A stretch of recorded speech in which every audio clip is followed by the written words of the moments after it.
اعوذ باللہ من الشیطان الرجیم، بسم اللہ الرحمن الرحیم۔ کہوٹہ پریس میڈیا سینٹر کے اسٹوڈیو سے خوبصورت مذہبی پروگرام راہ نجات لیے کیمرہ مین احتشام کیانی کے ساتھ ارسلان کیانی آپ کا میزبان آپ کی خدمت میں حاضر ہے۔ ناظرین، جیسے کہ آپ کو بخوبی علم ہے کہ کہوٹہ پریس میڈیا سینٹر معاشرے کی اصلاح کے لیے دینی پروگرام لے کر آپ کی خدمت میں حاضر ہوتا ہے۔ خوبصورت شخصیت، خوبصورت ثنا خانم مصطفیٰ اس بزم کی زینت بنتے ہیں اور ماشاءاللہ انتہائی خوبصورت انداز میں معاشرے کی اصلاح کرنے کے لیے اپنا کردار ادا کرتے ہیں اور آقا کریم کے ہاں اپنی محبتوں اور عقیدتوں کا اظہار بھی فرماتے ہیں۔ آج بھی خوبصورت شخصیات ہیں اور انتہائی خوبصورت موضوع ازواجی زندگی، اسلامی تہذیب و تمدن کی بنیاد لیے ہم یہاں پر حاضر ہوئے ہیں، اور یہ انتہائی خوبصورت اور اہمیت کا حامل ٹاپک ہے۔ تو آپ سے یہی گزارش ہے کہ جتنا ہو سکے گا اس نشریات کو دیکھیے گا اور جتنا ہو سکے اس کو شیئر کریں۔ یہ خوبصورت پیغام، محبتوں کا پیغام آپ جتنا ہو سکے دنیا کے کونے کونے تک پہنچانے کے لیے اپنا کردار ادا کریں۔ آپ شیئر کریں گے تو ہمیں نوٹیفیکیشن بھی موصول ہوگا، یقیناً ہماری حوصلہ افزائی بھی ہوگی اور آپ کے ذریعے شاید کسی کی اصلاح ہو جائے۔ تو آپ سے گزارش یہی ہے کہ جتنا ہو سکے آپ کنٹریبیوٹ کریں اور اس ٹرانسمیشن کو شیئر کیجئے۔ عبدالوہاب جنجوع یہاں پر موجود ہیں، ان سے گزارش ہے کہ خوبصورت انداز میں آقا کریم کے ہاں عقیدت اور محبت کا اظہار فرمائیں۔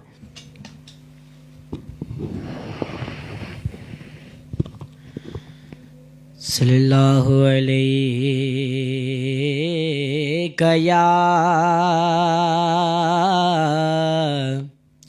یا رسول اللہ وسلم علیکہ یا حبیب اللہ۔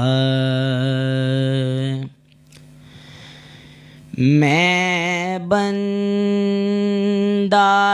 عاصی ہوں، میں بندۂ عاصی ہوں، عطا کار ہوں مولا۔ میں بندۂ عاصی ہوں، عطا کار ہوں مولا مولا، لیکن تیری رحمت کا، لیکن تیری رحمت کا، لیکن تیری رحمت کا طلبگار ہوں مولا مولا۔ میں بندۂ عاصی ہوں، وابستہ ہے امید میری تیرے کرم سے، وابستہ ہے امید میری تیرے کرم سے، تیرا ہوں فقط تیرا، تیرا ہوں فقط تیرا، پرستار ہوں مولا مولا، تیرا ہوں فقط تیرا، پرستار ہوں مولا مولا، لیکن تیری رحمت کا ایک تیرا اشارہ ہو اور آسان ہو مشکل، ایک تیرا اشارہ ہو اور آسان ہو مشکل،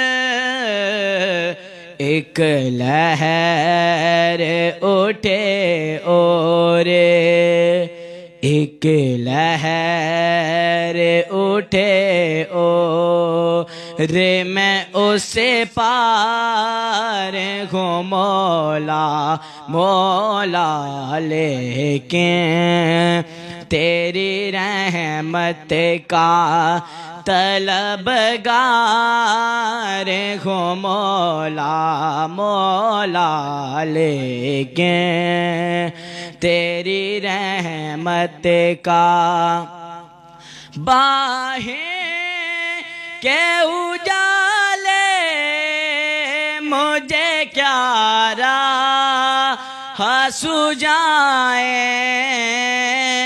باہیں کے اجالے مجھے کیا راہ سجائیں،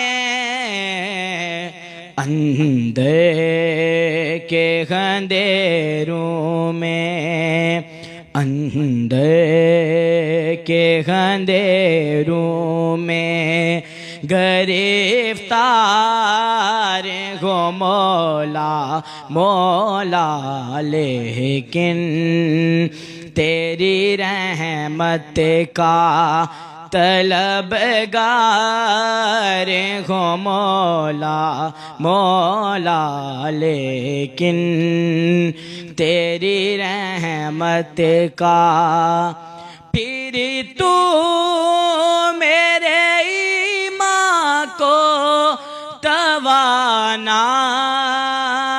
عطا کر، پھر تو میرے کو توانائی عطا کر، برسوں نہیں صدیوں سے، برسوں نہیں صدیوں سے میں بیمار ہوں مولا مولا، لیکن تیری رحمت کا طلبگار ہوں مولا مولا، لیکن تیری رحمت کا۔ ماشاءاللہ انتہائی خوبصورت انداز میں عبد الوہاب اپنی حاضری کا نذرانہ پیش فرما رہے تھے۔ سرپرست اعلیٰ اوبانی کوہٹا پریس میڈیا سینٹر ساتھی میزبان اصغر حسین کیانی صاحب، آپ سے گزارش ہے کہ آج کے جو خوبصورت مہمان ہیں ان کا تعارف بھی کروائیں اور پروگرام کا فارمیٹ بھی بتائیں۔ بسم اللہ الرحمن الرحیم۔ ناظرین، جیسا کہ آپ کو علم ہے کہ پروگرام رائے نجات لیے ہم حاضر ہیں۔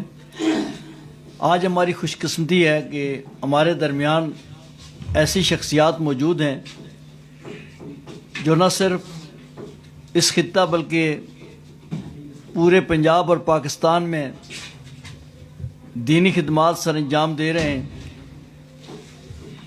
جناب، سب سے پہلے میں محمد عثمان آکاش، سیکرٹری جنرل جماعت اسلامی ضلع راولپنڈی، میں ان کا انتہائی مشکور ہوں کہ یہ راولپنڈی سے تشریف لائے، مذہبی اسکالر ہیں اور کوٹا پریس میڈیا سینٹر کی حوصلہ افزائی اور رہنمائی کرتے رہتے ہیں، میں ان کا انتہائی مشکور ہوں۔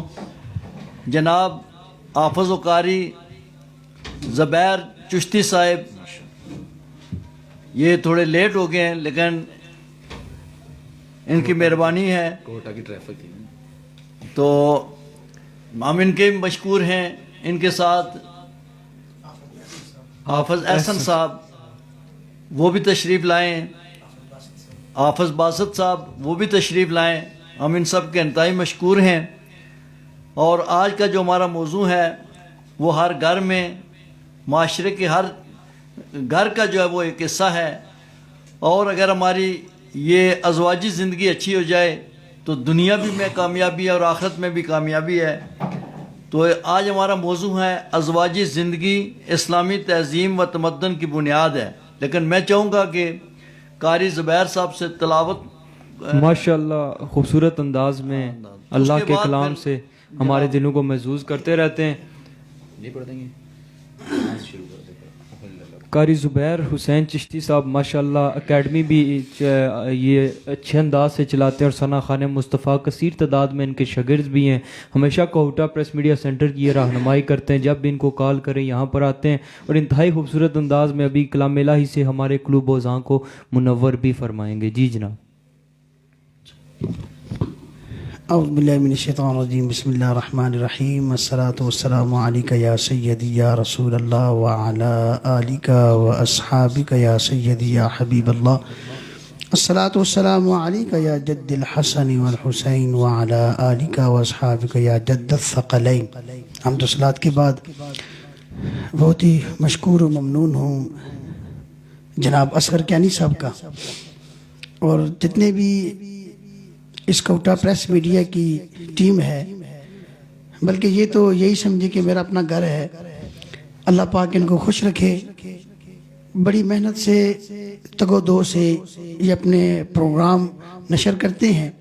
رب العالمین سے دعا ہے کہ رب العالمین ان کو اور ترقیاں عطا فرمائے، دارین کی خوشیاں عطا فرمائے. ایک مرتبہ درود شریف پڑھ لے تاکہ آیات بینات سے اس محفل کا ایک دفعہ پھر آغاز ہو جائے. اللہم صلی اللہ علیہ وسلم.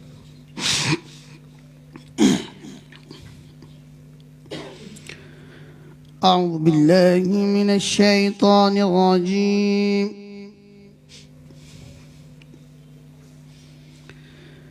بسم اللہ الرحمن الرحیم.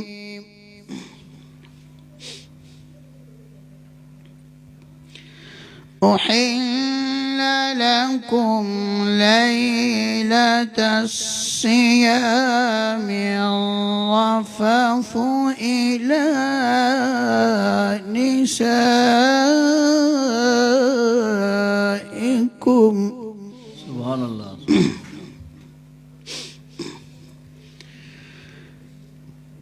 إلى نسائكم هن لباس لكم وأنتم لباس لهن علم الله. سبحان اللہ.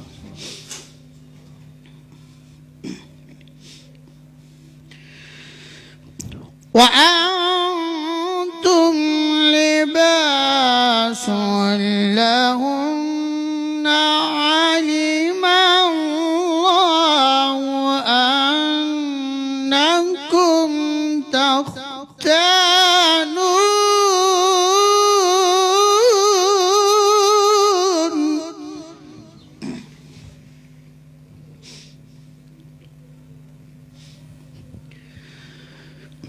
علم الله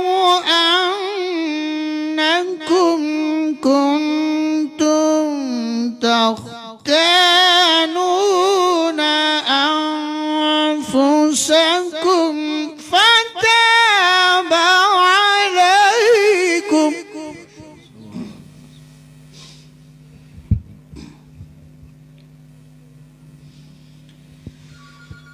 علم الله أنكم كنتم تختانون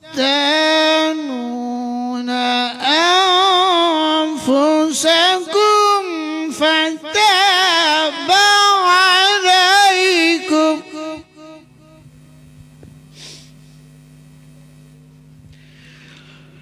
فتاب عليكم وعفى عنكم فالآن باشروهن.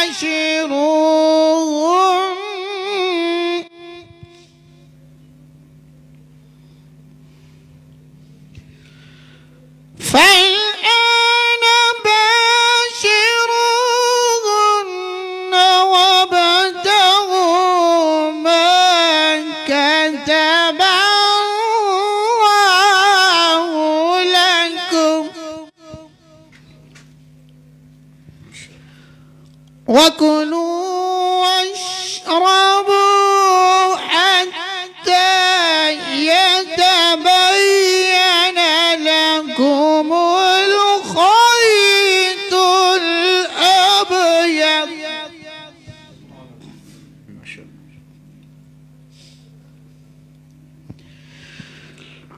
وكلوا واشربوا حتى يتبين لكم الخيط الأبيض من الخيط الأسود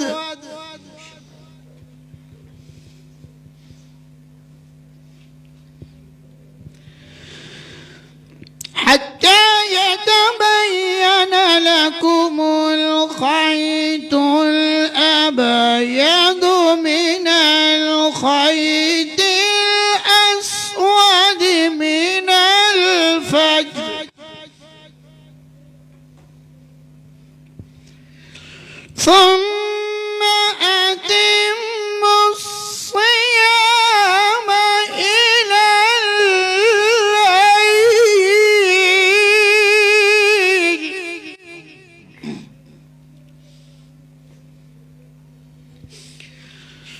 ولا تباشروهن وأنتم عاكفون في المساجد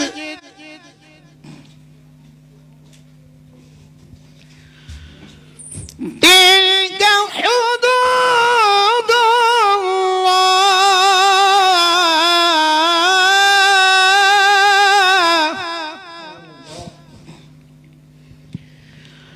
تلك حدود الله فلا تقربوها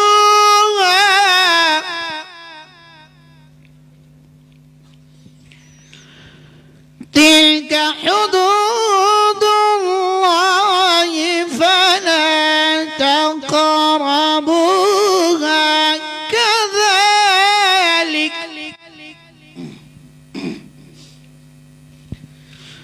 كذلك يبين الله آياته للناس كذلك يبين الله آياته للناس لعلهم يتقون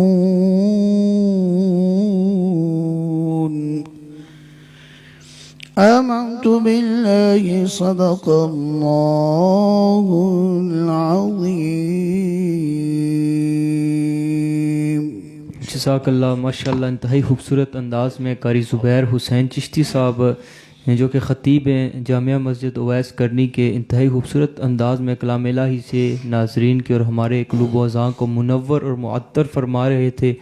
محمد افضال شمسی صاحب شہنشاہ نقابت انتہائی خوبصورت نقیب ہیں، یہاں پر جلوہ گر ہیں، انشاءاللہ اب ان کی جانب چلتے ہیں اور وہ آگے جو جس طرح پروگرام کو لیے چلیں گے۔ محمد افضال شمسی صاحب۔ الحمد للہ رب العالمین والصلاة والسلام علی سید الانبیاء والمرسلین اما بعد فاعوذ باللہ من الشیطان الرجیم بسم اللہ الرحمن الرحیم ان اللہ وملائکتہ یصلون علی النبی یا ایہا الذین آمنوا صلوا علیہ وسلموا تسلیما اللہم صلی علی سیدنا و مولانا محمد وبارک وسلم وصلی علیہ الصلاۃ والسلام علیک یا رسول اللہ وعلی آلک و اصحابک یا حبیب اللہ۔ محمد مصطفیٰ والی نو گھبراون دی کیا لوڑے، جنت اودی امت اودی تے غم کھاون دی کیا لوڑے، چمن جے سائندہ نہ شرکے چمن جے سائندہ نہ شرکے تے پچھو جا کے رب کولوں جوڑا مدنی دا عرشاں تو چما لاون دی کیا لوڑے۔ میں انتہائی شکر گزار ہوں، انتہائی محترم ہماری بنیادوں کو مضبوط کرنے والی شخصیت اور ہمارے رہبر بھی، ہمارے رہنما بھی، ہماری عزت بھی، ہمارا وطیرہ بھی، ہماری خوبصورت سوچ بھی، ہمیں چلنے کا انداز دیا، بولنے کا سلیقہ دیا۔ میری مراد جنرل سیکرٹری پریس کلب کوہٹا جناب حاجی اسور حسین کیانی صاحب، جنہوں نے یہ خوبصورت گلستان لگایا، اللہ تعالیٰ ان کا سایہ مجھ پر سلامت رکھے۔ اسلان کیانی، احتشام کیانی، اللہ تعالیٰ آپ کو بھی عزتوں سے نوازے۔ محمد عثمان آکاش صاحب، آپ کو ہم پریس میڈیا سینٹر پہ خوش آمدید کہتے ہیں۔ جناب حافظ و قاری زبیر چشتی صاحب، انتہائی خوبصورت قاری بھی ہیں اور ثناخوان رسول بھی ہیں، اللہ تعالیٰ آپ کا سایہ ہم پر سلامت رکھے۔ اور بھی خوبصورت ہے ماشاءاللہ۔ ماشاءاللہ، بہت خوبصورت جی، بہت خوبصورت۔ یہ میرے بیٹے کے استاد بھی ہیں اور کوہٹا کی آن بان شان بھی ہیں، اللہ تعالیٰ ان کو عزتوں سے نوازے۔ کونین کی تخلیق کا مولا تو سبب ہے، اسلام کا مفہوم تیرے در کا ادب ہے۔ کہا سے اے یہاں تیری سیرت کا قصیدہ، قرآن میں یاسین تیرا نام لقب ہے۔ والفجر کا مطلب تیرے چہرے کی تلاوت، واللیل تو مولا تیری زلفوں کا لقب ہے۔ نبی آتے رہے آخر میں نبیوں کے امام آئے، وہ لے کر خدا کا آخری پیغام آئے۔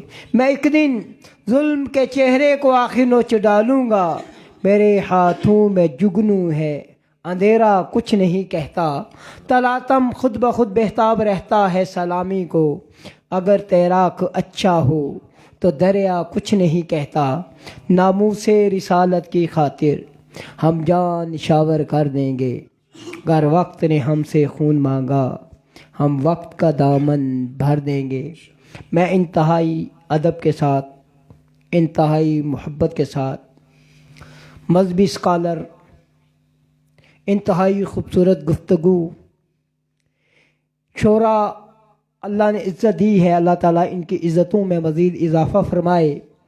میری مراد محمد عثمان آکاش صاحب سے کہ آپ اپنی گفتگو سے ہمارے قلوب و اذہان کو منور فرمائیں۔ جناب محمد عثمان آکاش صاحب۔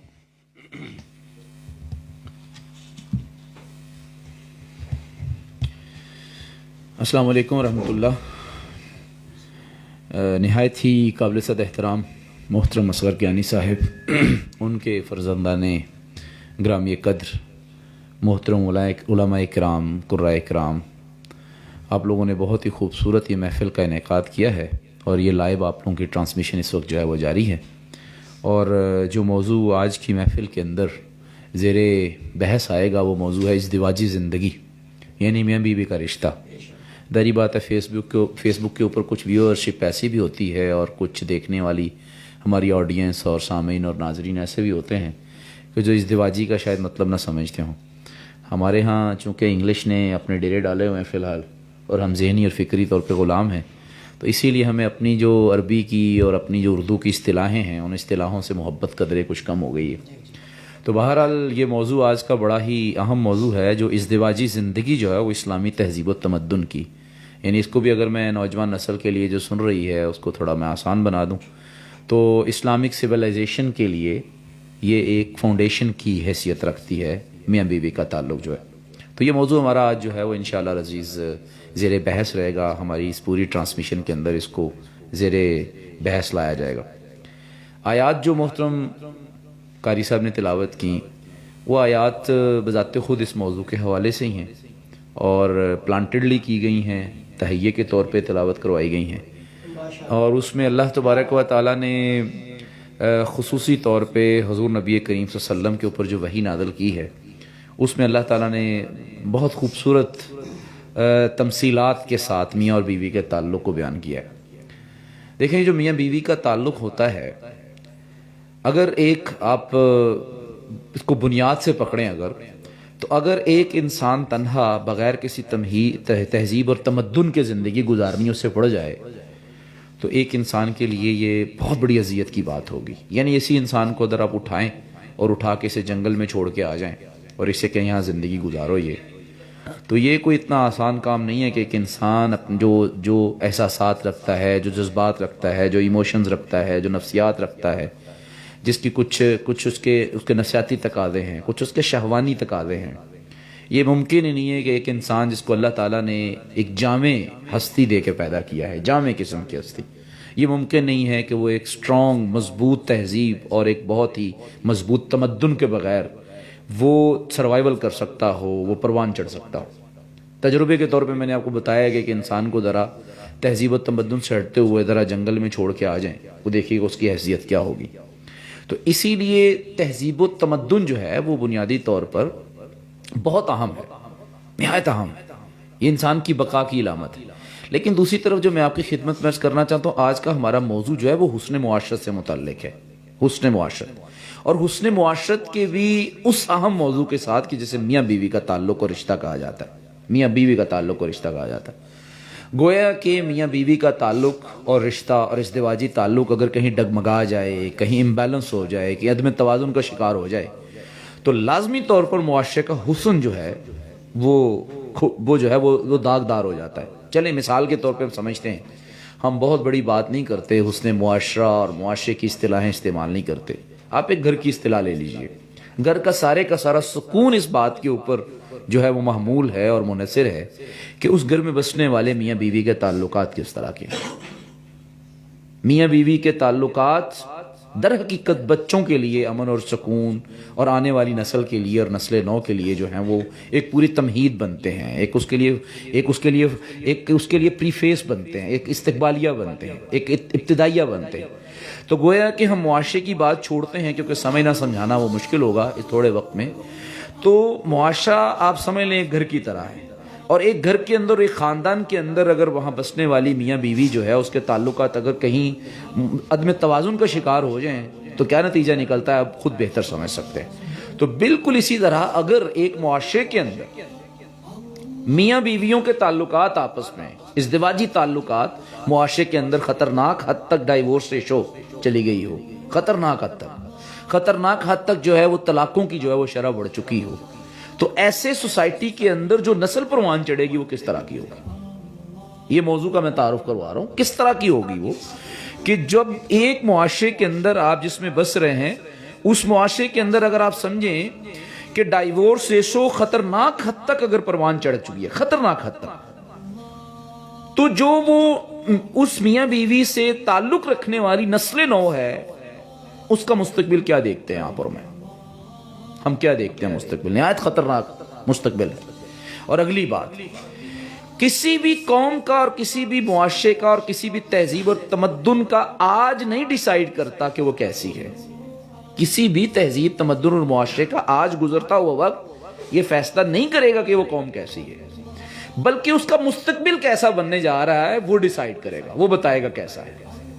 اب آپ فرض کیا کہ اس وقت ہمارے ہاں اللہ معاف کرے 9% ڈائیورسز ہے، ہر 100 بیاہتے جوڑوں میں سے ایک رپورٹ کے مطابق 9 بیاہتے جوڑے جو ہوتے ہیں، 9 وہ طلاق کی شکار ہو جاتے ہیں۔ اور یہ کتنی خطرناک ڈائیورس ریشو ہے، کتنا خطرناک طلاقوں کا تناسب ہے اور ایوریج ہے۔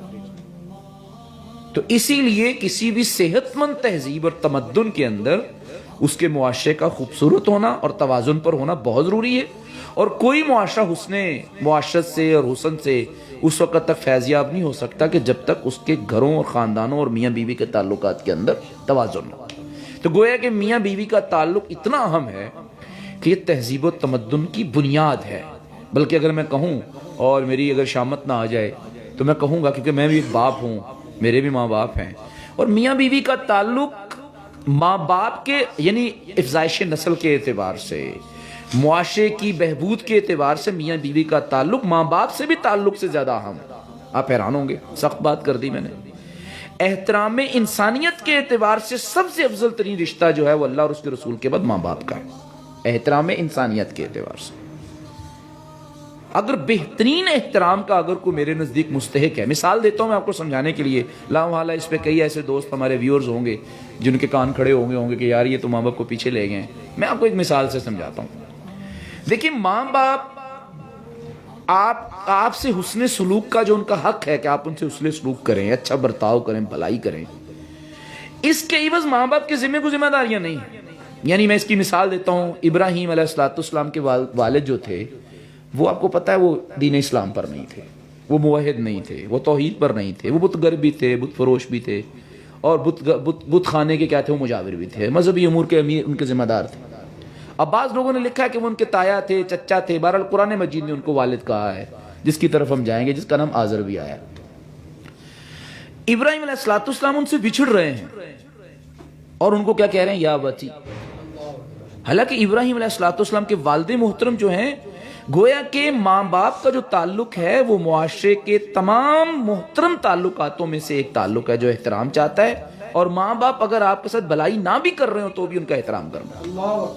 اور اولاد کے مقابلے کے اندر جب اولاد بالغ ہو چکی ہو، ذرا سمجھنے کی بات ہے، اولاد جب بالغ ہو چکی ہو تو بلوغت کے بعد ماں باپ کے ذمہ نہیں ہے بلوغت کے بعد بچوں کی جو ہے وہ ساری چیزیں، لیکن بلوغت کے بعد اگر ماں باپ اپنے بچوں کی کوئی ذمہ داری بھی ادا نہیں کر رہے، وہ فارغ بیٹھے ہوئے گھر میں، تو بھی اولاد کے ذمہ ہے کہ وہ اپنے والد کا اور والدین کا احترام کرے۔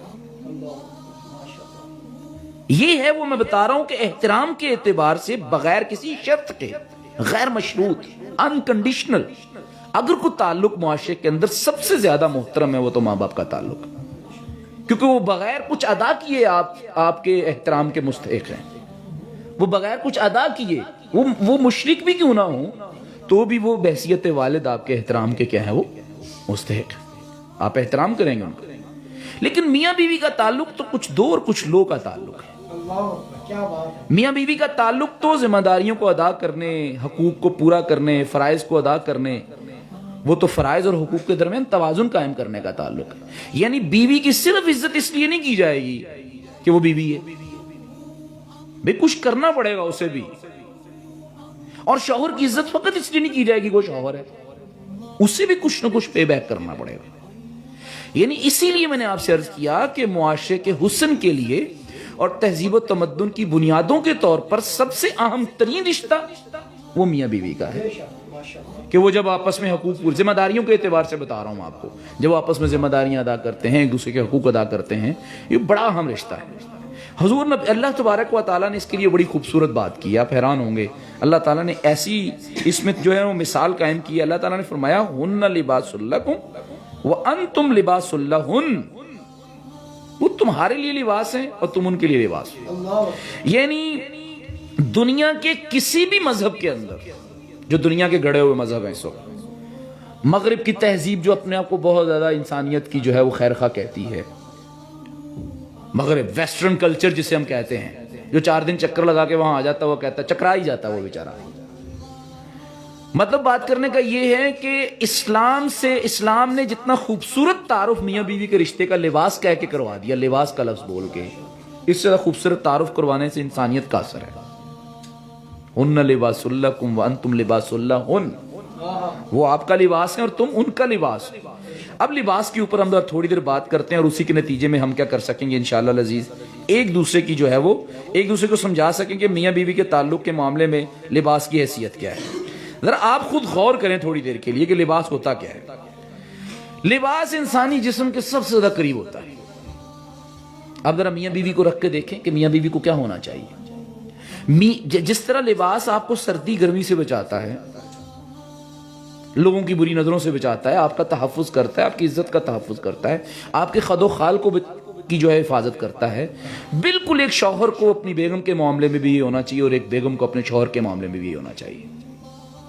ایک شوہر کو تحفظ کا احساس ہو، انسیکیورٹی نہ فیل ہو۔ اسی کو حضور صلی اللہ علیہ وسلم نے فرمایا ہے کہ اللہ تبارک و تعالیٰ ایسی عورت کو روز قیامت دیکھے گا نہیں، دیکھنا پسند نہیں کرے گا کہ جو اپنے شوہر کی عدم موجودگی کے اندر اس کی اپنی عزت کی اور اپنے بستر کی حفاظت نہیں کرتی۔ اسی لیے تو فرمایا ہے جب اس کا لباس ہے، اب لباس ہی میرے جسم کو نوچنے لگ جائے، لباس ہی میرے جسم کو نوچنے لگ جائے تو میرے اوپر کیا بیتے گی ذرا بتائیں۔ آپ نے کبھی دیکھا ہے اب حجام سے جب کبھی کبھی حجامت کروا کے نکلتے ہیں کو بال چبھ رہا ہوتا ہے آپ کو یہاں پہ، تو اب بال اس کو بار بار سیدھا کرتے ہیں۔ اب وہ لباس آپ کو الجھن میں کرنا ہے، آپ اتار پھینکتے ہیں اسے، میں نے یہ اتارنا ہے یا نیا پہننا ہے میں نے۔